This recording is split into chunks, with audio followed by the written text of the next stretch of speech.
You're listening to the Alex Wolf Podcast. Interesting conversations about innovation, economics, culture, and history for the independent thinkers and curious minds. I'm your host, Alex Wolf.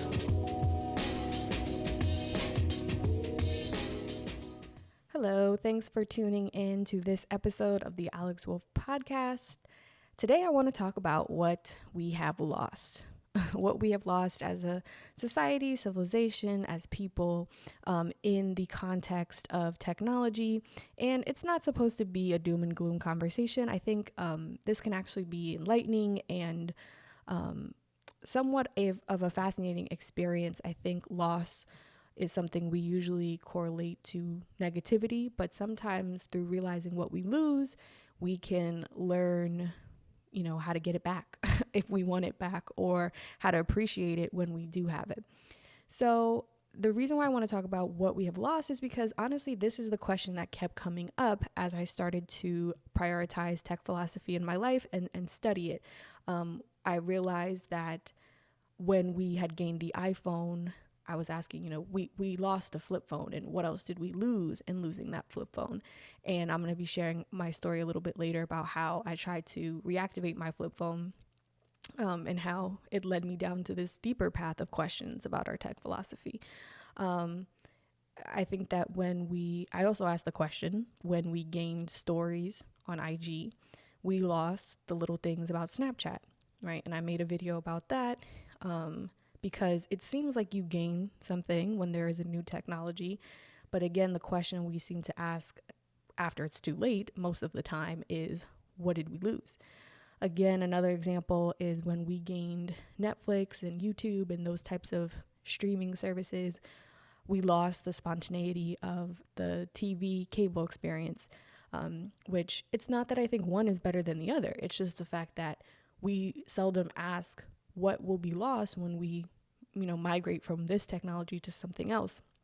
And are some of those things worth keeping? So I know for me, I pay for cable. I actually love cable. It reminds me of my childhood, the sound of it.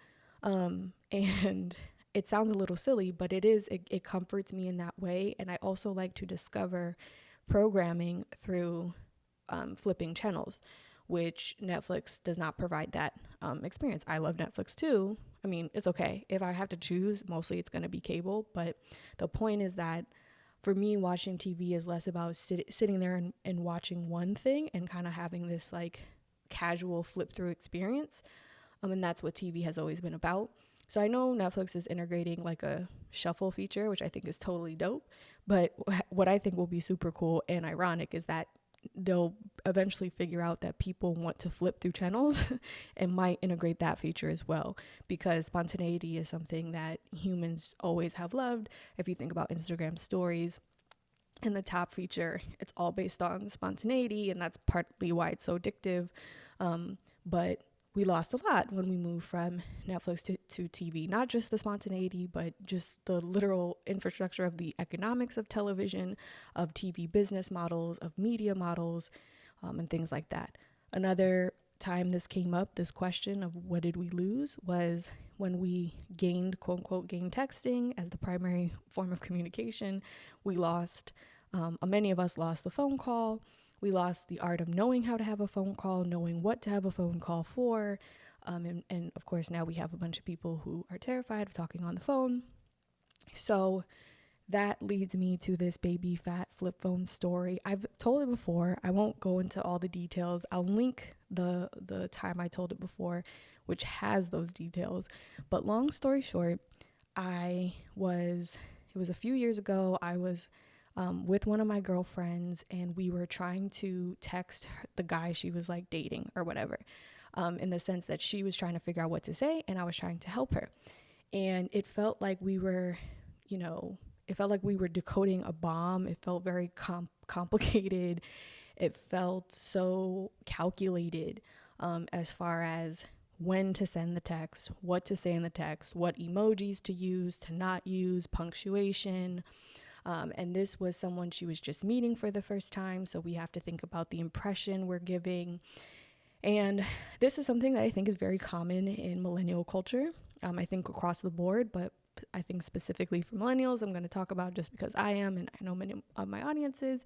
And so, there's the part of me that was like, this is stupid. Like, I hate that we have to do this, can't we just grow up and pick up the phone? It was that whole kind of like, whatever happened to XYZ, which is a common thing we say right before we start talking about technology. Whatever happened to the good old days when we used to blah, blah, blah. So I just saw how anxious she was. And I also could empathize with that because I was dating at the time and like going through that as well. And I felt like this anxiety would not just come up with dating, but professionally, just like, oh my God, there's this whole art to knowing how to text.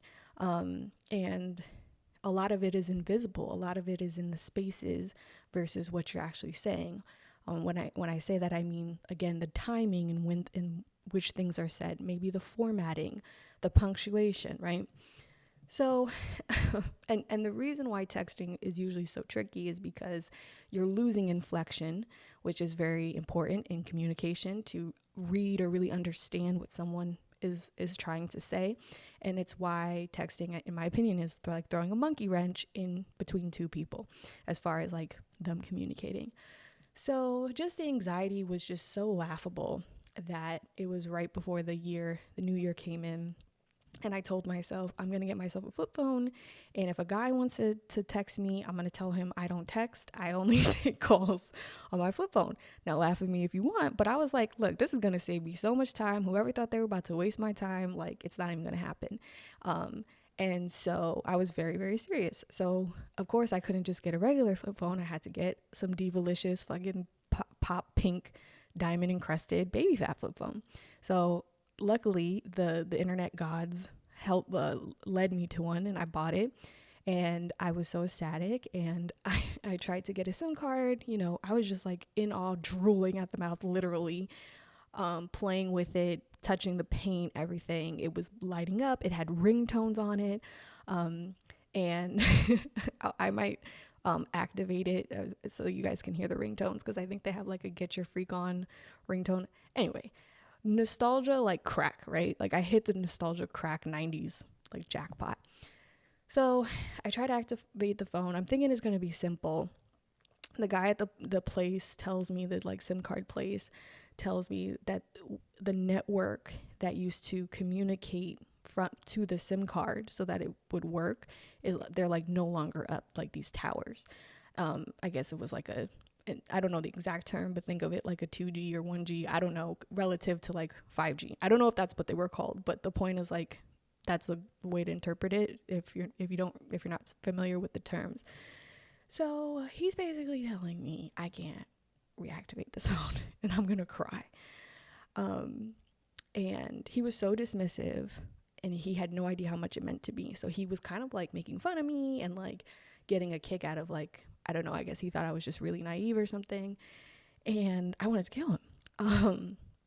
But I just, me, I got super deep about it. I went back to the crib. I'm like psychoanalyzing this whole freaking situation. And I'm like, okay, so basically we abandoned the network that these phones use to communicate because we were so focused on I guess improving or going to this other network, which we're currently at now. But to a point that we felt like it was okay to just get rid of the other one. Like it wasn't even a question of, will we need this? Should we, maybe get rid of some of it, but still have, leave access for some people who want to use it. It was like, nope, the phone itself is useless today, because the networks, the towers are no longer in service. And so I didn't give up. I had called some of my like phone, like hardware friends, like people who know about, phones and hardware and machinery stuff. And they were like, yeah, it's not going to work. So it was crazy. And, it was just this like smack in the face again of like questioning what is progress, right? So leads me to a Neil Postman story. I've talked about Neil Postman before. He has a very similar story. And I didn't mean to live out his experience, but literally he has a similar story where It's in the 90s. This is like right where he's about to pass, I think, because he passed away in the 90s. So this is like later in his life. He goes to a car dealership. He tries to buy a new Honda, and he asks the salesman, what's the purpose of the automatic windows? He didn't feel like they were necessary. And one of the questions, he has like a list of questions he asks for ethical analysis when technology is invented. And one of the questions is, what problem does this solve, right? So he asked the salesman about the windows. He's like, what problem does this solve? And the salesman, of course, is like, oh, well, I never really thought about it that way. I guess it's to solve the motion of using your arm to lever the window down. And of course, Neil Postman's like, this is why it's important when you ask those questions, because that's, he says, that's never been a problem for me. I've never had an issue rolling my window down with my hand. And he asks, can't I just purchase a car without this automatic feature? I don't see myself wanting this or using this. And the salesman tells him, and this is way deeper than it's going to sound on the surface level, salesman tells him it was the only way cars were being designed from here on out. So he had no choice. The idea of, can I opt out of this specific feature because I don't see how it's going to add value into my life? That's the type of tech sensitivity and tech philosophy that is so not exercised, right? And especially for the car company, the people designing the cars, they're just given orders and they just go. So even though it might seem like, a simple little feature, like what's the big deal? It's just the automatic window. It's the mindset that felt the need to make something like this automatic that is going so fast that it's not questioning what we might lose in this process. Not to say that we lose the end of the world. It's not to say we lose everything because of an automatic feature. We lose everything because of the mindset, because of the philosophy. So what was so brilliant about the scenario, and I think what was sobering for me in my experience with the phone, was that there's this narrative in tech that, well, the more we pursue it, the more options we have. That's something that's said a lot, like, oh, we'll have more, capability to do anything we've done before. But he, through that experience, had questioned, how is this giving me more options if I literally have no choice but to take this kind of car? The idea that you have more options with more tech or more advanced tech is a myth, because what will happen is the marketplace will shift so aggressively that by the time you figure it out, hey, I don't really need this, you can't find it anymore.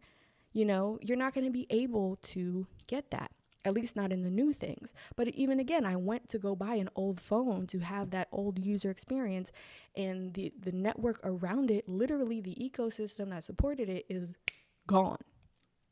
So that tells you, for me, that shows you so much about the philosophy that we have running beneath our economy, running beneath our politics, running beneath our families, our personal values, is that we're going and we get really, kind of seduced by these kind of illusion type advancements. Like, oh, like, look, the windows go up automatically. Like, I don't know.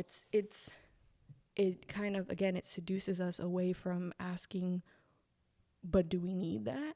Right? We're so enamored by this new feature that we don't do that ethical analysis, and that's sort of the status quo. So I love that story, and I lived the story, and maybe you've lived it through your own journey. And you can buy a flip phone today, but I wanted the baby fat one. What can I say, right? I was like, look, y'all not about to have me with one of these swagless little, flip phones. For me, I wanted that whole experience. So I just decided not to do it. But it was a great story, and I now can, the phone is in my house as art. So, and I think that whenever I bring up old technology, usually the response is like that's people kind of dive into the nostalgia of it. Like, oh, I remember in and the nostalgia is very fun, and trust me, I get a high just as much. But the real symbolism of that phone is less about the nostalgia, and it's more about the symbol of what we didn't know or what we didn't think about losing. I look at it and I say, wow, we went so fast. And it's funny because, I should come up with a term for this. There's like your mind's eye, but then there's like the millennial mind's eye, where things seem like they weren't as far away as they are. So like the 90s or something like that. So in my mind's eye, I'm thinking the phone, like I didn't really do the math. So just intuitively, I felt like the phone was maybe like 7 years old, but the phone is like 16 years old. And like after I did the math, I just was like, God damn, this is freaking antique. Like this is an old phone, so the fact that it was still in good condition and everything, it was just a very unique experience.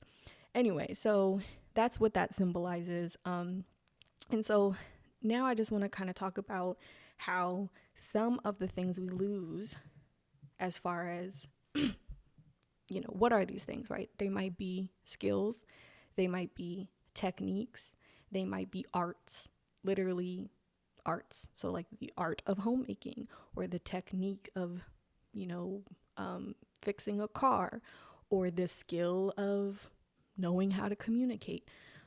So when I say lose, I just wanted to be a little bit more specific about what those are instead of just saying things. And so some of those are what we lose on an individual level, which we ourselves can work on bringing back. But when the part that gets tricky is that some of the things are collective, which are way harder to cultivate or integrate back into our lives because they depend on the cooperation of people, lots of people. And of course, as you know, that's where it gets sticky. So I think one of the millennial dilemmas is like, I didn't ask for any of this. Like I grew up in a certain technological era, and we felt like it would continue, but it kind of like surpassed. And now we're in this ecosystem where maybe your values, your arts, your techniques, your skills are not, they don't feel like they're in the right place with this ecosystem, this tech era. Now, I will say that some people do this collectively, and they tend to be, not always, but they tend to be families with strong beliefs, particularly religious beliefs. A lot of religions and a lot of beliefs have tech philosophy deeply ingrained into their values. Some of them don't use technology on certain days of the week. Some of them don't use tech that have specific things like microchips or even like combustible engines. Some don't use certain technology to kill their food. You definitely see this in some Amish families and some Jewish traditions as well, but it's really all over the world. And, I say that to say that tech philosophy is not this new thing, right? It's really an ancient part that has had to be considered by for how structure in a community or a family is going to live. There are communities that say, here is where we stop. Here is where we feel like this cuts into the integrity of where we stand as a family or whatever.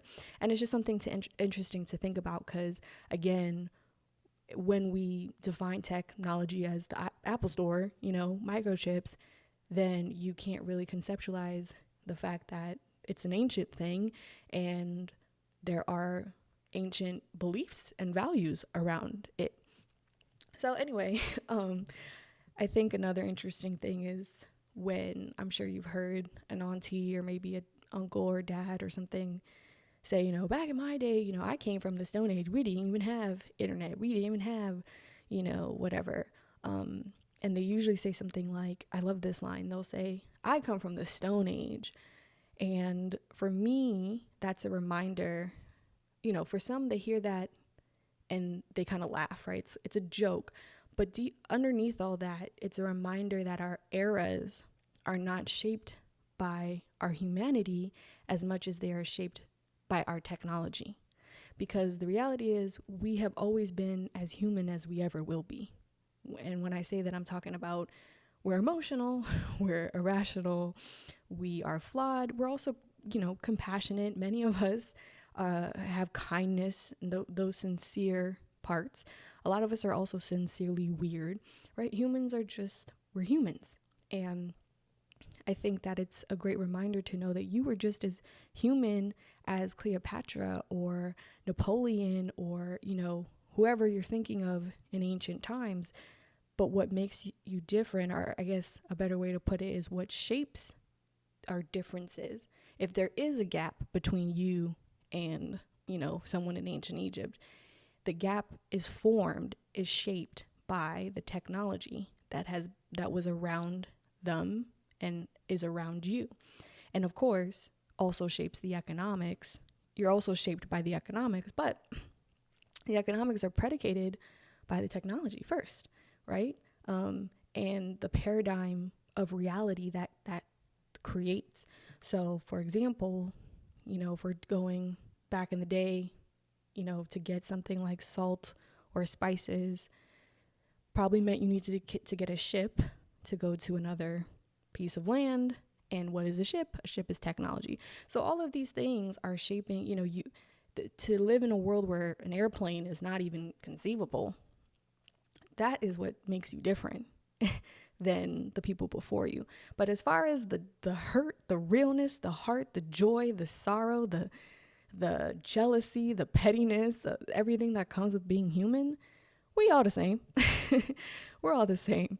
So I love that perspective because it makes our ancestors not feel so far. It makes, I think, our presence come to life a little bit more. And it also shows us how influenced not only we are by technology, but how much influence we have on it as well. So I think the main questions that I wanted to ask that you can just kind of ruminate on and hopefully just find value in having it stimulate your mind are: what techniques, skills, values, and arts are we losing because of blind technophilia? Blind technophilia is a term that I use that it's just like any other philia, where it's an affinity or obsession of. So in this case, it's tech, and I add the blind because I consider myself a technophiliac, but not a blind one in the sense that I don't pursue tech at any cost, at any means. But again, the mainstream undercurrent, I think, in our culture is blind technophilia. So again, I'm going to ask the question. I'm going to ask it slow so it seeps in. What techniques, skills, values, and arts are we losing because of blind technophilia? Another question is: what techniques, skills, and arts are worth preserving? To deepen the question even more, what techniques, skills, values, and arts are connected to preserving us, our humanity? Lord knows if this planet goes to shit, what do you think it's going to be from? Yes, it's going to be from humans, but not just humans. It's going to be something we create, some type of technology we create.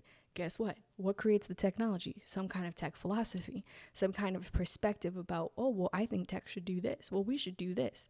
Well, have you thought it out? I have a talk where I give 4 qualifiers of human-friendly technology, and one of them is called a harmonious tech to technique ratio. And you can check out the whole video if you want, but in a nutshell, that specific qualifier is about how technology is not alone. It needs a human to operate it. And that operation is called technique. So the easiest way to think about technique is your hairdresser is maybe the way your mom cooks a certain meal. The point is that you can give different people the same tools, the same technology, but they might whip up a whole different thing. And the technique is what adds the humanity to the finished product. So, for example, in capitalism, right now what you're seeing is a lot of people want to buy things that aren't mass reproduced, right? So you go on Etsy to get something that's been made not a million times, because when something is made a million times, that lets you know that it's being made with a heavy hand of machinery. Now, what gives something that extra essence is the human touch technique. So that's something to think about, because many techniques are being lost in the name of, well, a machine can do that. In the name of, well, we can do this cheaper if blah, blah, blah. Fashion's being hit with this hard, right? But there's still definitely people sewing in fashion, but they're putting that heavy hand of machinery. So as much as they can delegate to robots, they're going to do. I'm not saying that's evil. I'm saying what techniques, skills, and values and arts are connected to preserving our humanity, and is that one of them? In Attention for Sale, which is my mini doc about how advertisement business models exploit our eyeballs to profit, exploit our inability to look away, exploit our physiology, okay? This is not about, oh, let me try to really sell something someone wants to them. No, this is about, let me jolt you into a psychoactive state that is going to make you attracted to this. It's very different, okay? So I say that to say that, there are certain arts. The whole point of that documentary is that, well, what do we lose? What do we lose when y'all decide that it's totally okay to distract and jolt and physiologically exploit anyone you can find? And at this point, it's billions of people who use social media sites and use those types of advertisement business models for their entertainment. What do we lose, right? Our attention span? Could we have used our attention span this year? Could we have used our attention span 4 years before this to prevent this kind of year, right? So, and yeah, I think technique is something I'm very, very, to me, there is no tech without technique. And when I say there should be a harmonious tech to technique ratio, I know it's a mouthful, but it's something I'm sure you can understand. When the technology is burdened with the utility, so what that means is, the example I gave in the video, when something like a microwave was invented, it was to burden the technology with this utility of cooking, so that the only technique the human had to have was to click the button, beep, beep. And what I say is that right now, we're trying to buttonify everything, so that you don't even know how much technique is worth, because you don't ever have to be put in a position to use it until shit gets real.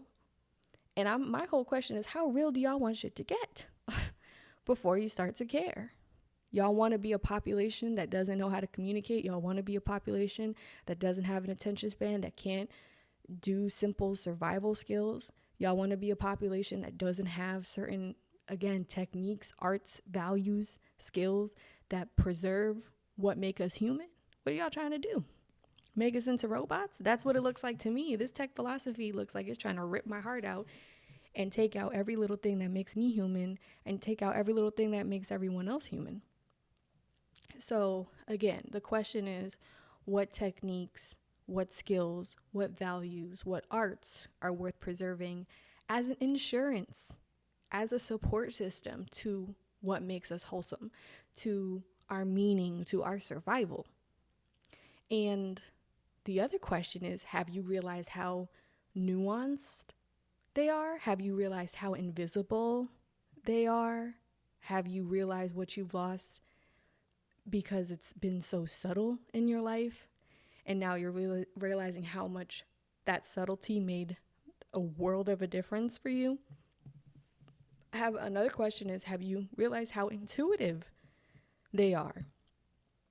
So to give you an example, we see this a lot in cooking, in construction, in creating clothes, in gardening, right?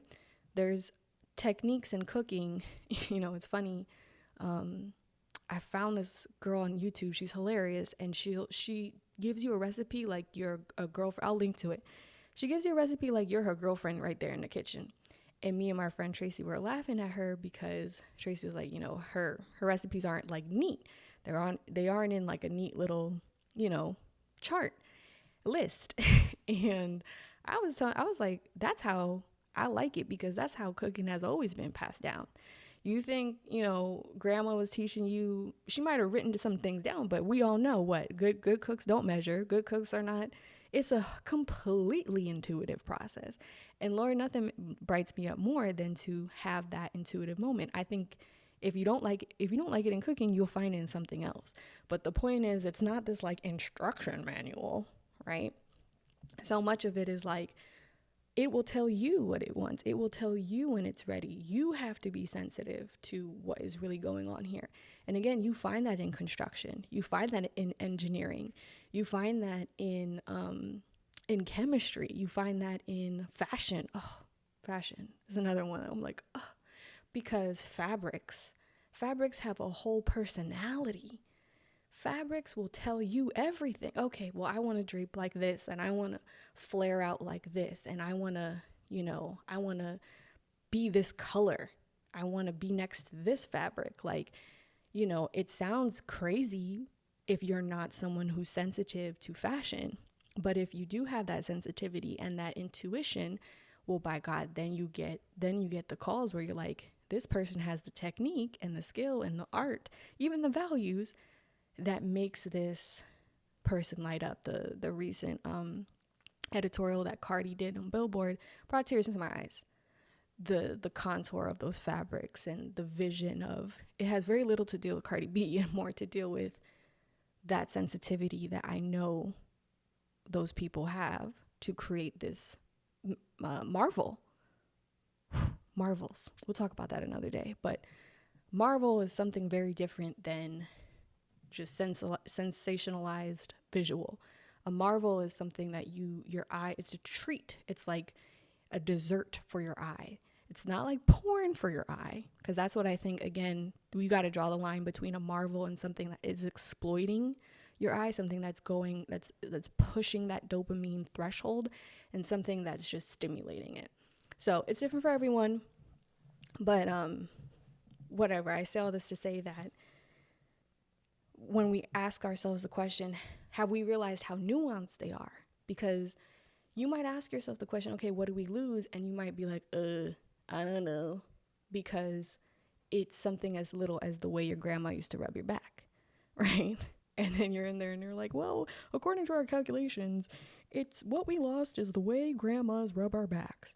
Well, when you say it out loud, you don't get it unless you've already felt it, right? Unless you've already felt not just the presence of it, but the absence. That's when you're like, oh my God, that's what made the difference. I'm watching The Sopranos right now, and I'm not going to get into the story too much, but basically someone who used to dress up as Santa every year is not dressing up as Santa this year because he's gone. And it's a great way to show this grief they have for this character, because the whole point is you could give two men Santa suits, but unless one of them has this art with it or skill with it or technique with it, it's not going to produce the same energy. So the point is, the tech is never the tech, and the human is not just the human. It's this relationship. And it's harder to see when the tech is like super manipulated as something that's super complex in the sense that is advanced compared to something a little bit more down to earth. So like what I'm saying is you don't see the relationship as clearly with a human and an iPhone as much as you see it like a human and a spoon, like that, because that has such an older relationship. But the point is that humans have never just been humans just chilling on the planet. We've always have needed the tech to freaking live, because the tech is coming out of what? Our brains, our minds are like, hey, if I put this shit next to this shit, and this is why I love engineers, because they're just as sophisticated and beautiful as artists. Hey, if y'all want to live, let's go into this cave. Let's use this fabric to cover ourselves. Here's how to make it here's how to make our lives even more meaningful when we can make shoes, and now we're going to make this table so we can eat in a more meaningful way, right? I don't know where we are now. and that kind of brings me into the next and kind of what I want to end this with is, first of all, where are we going right now? Like, let's just pretend if we go as far as we can with this tech philosophy, what does it really look like? In my opinion, it looks like if you pursue our culture's mainstream tech philosophy to the point where it's going to get you, it's going to desensitize you through the exploitation of the senses. And you'll end up in a perfectly temperatured room with a big screen and buttons that trade some kind of digital currency to give you pretty much anything you desire and is designed to avoid any inconvenience. AKA human interaction is one of the big ones, one of the big inconveniences. And I mean, look around, it's pretty much where we are now. I think it can be kind of pushed to different limits. So there's a Black Mirror episode. I'm not really a fan of Black Mirror just because it's not sci-fi for me. It's just reality. And this being case in point, that there's an episode where one of the people live in this like room that's built with screens, and the screens are, mostly porn. They're exploiting his senses with these very, very sensationalized images, and he has to be on this like bicycle, like, not a real bicycle, but one that's kind of like bolted into the ground. And that's how he gets this digital currency, and he uses this digital currency to kind of get all his conveniences. And, look, I think it's not all bad, but the point is, the question was, what skills and arts and values are connected to preserving our humanity? Where it's like, yes, you can live in this world and you can have all these conveniences, but are you keeping what makes you human? Like, yes, it's all great, it's all convenient, but what is going to warm your heart, right? It's usually going to, they have all these studies now. What dictates the quality of your life? It's never been money. It's never been materialistic things. It's always been your relationships with other humans, which are the epitome of inconvenience, in the sense that not that like people should be inconveniences like deliberately, but just naturally being a human, raising kids, being in a partnership, working with other people. I'm not even just saying like, oh, humans are a pain in the ass. I'm just saying that, like, even when you're not a pain in the ass, there are inconveniences involved. So, where are we going? People want to, oh, Alex, what do you think of this? What do you think? I'm just like, where are y'all going? Y'all want to send me the new thing, Elon Musk, and where y'all? Where? Oh, Bezos, he's going to space. Where are you going? Where are you going? Why are you going to space? And I do appreciate what Bezos has done, and I do appreciate Amazon. But when we start talking about space, I'm like, you watch too many Star Wars movies. I'm sorry, that's really what I think.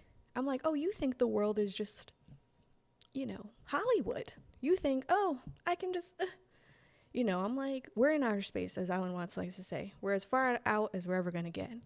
We're in outer space. We're floating in air. Where are y'all going? So, okay. So yeah, I think that if we pursue our tech philosophy now, all it's going to do is create this false illusion that inconveniences are something that, first of all, we think we are entitled to remove completely, and it's all just an illusion. Y'all know the quote. If you've heard me, I've said this before. Henry David Thoreau says, all our inventions are an improved means to an unimproved end. You cannot invent out the human condition, and if you try, all you're going to do is turn those humans into emotionally incapable shells. You can't, like, it. Why would you want to? I think on a more ironic note, some of those exact inconveniences we might be trying to get rid of are the exact ones we need to develop character, to mature, to strengthen. Look around. Strength is a very natural part of nature. You know what I mean? And strength doesn't mean it's not brute. It's not forced. Strength just means strength. Strength, a spider web is strong. You know what I'm saying? When we hear strength, we think, big old strong man. No, strength can be a spider web. It could be a little dandelion in the ground. You know what I mean? So here we are trying to get rid of the inconveniences. And then, of course, once you pursue that so much, you realize, oh my God, this culture can't stand anything. It can't handle anything.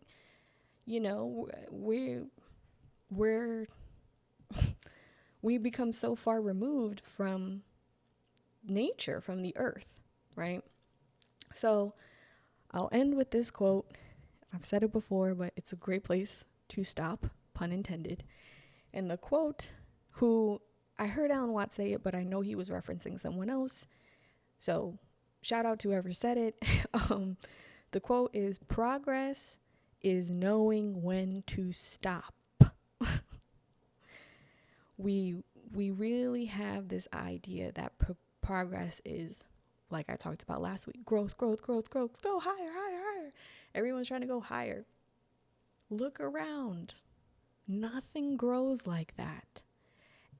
Everything has its contribution, right?